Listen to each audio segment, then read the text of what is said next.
Je me suis adressé cette nuit à l'adversaire pour lui demander s'il est prêt à rechercher avec moi, entre soldats, après la lutte et dans l'honneur, les moyens de mettre un terme aux hostilités.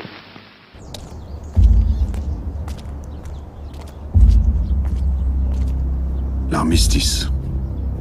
Pétain dépose les armes. Hitler ne peut contenir sa joie.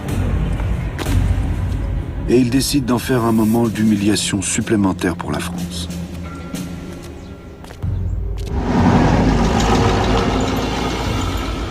Il ordonne que tout se passe dans le wagon qui servit en 1918 pour la signature de la capitulation allemande, positionné au même endroit, dans la clairière de Rotonde.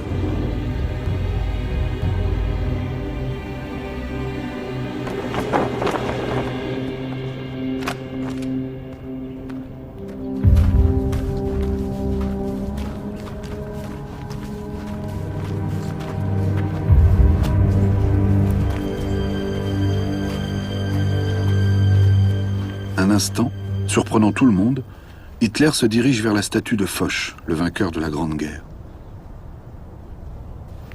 Ne nous y trompons pas. Il ne le salue pas, mais le toise. Il vient de décider qu'à l'issue de cette cérémonie, toutes les statues de Rotonde seront détruites.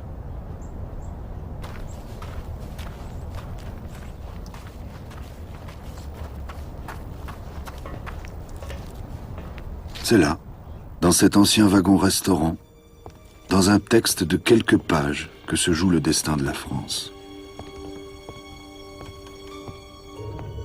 Le pays est coupé en deux par une ligne de démarcation. Une zone nord, occupée par les Allemands, sous la férule d'un commandant militaire. Une zone sud, laissée au gouvernement français. C'est le général Huitzinger qui conduit la délégation française dans un silence glacial. Les gestes de salut sont mécaniques et les regards s'évitent.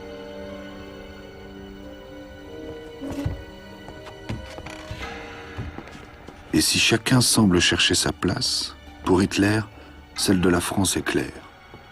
Celle du vaincu qui devra payer les frais de l'occupation. 400 millions de francs par jour.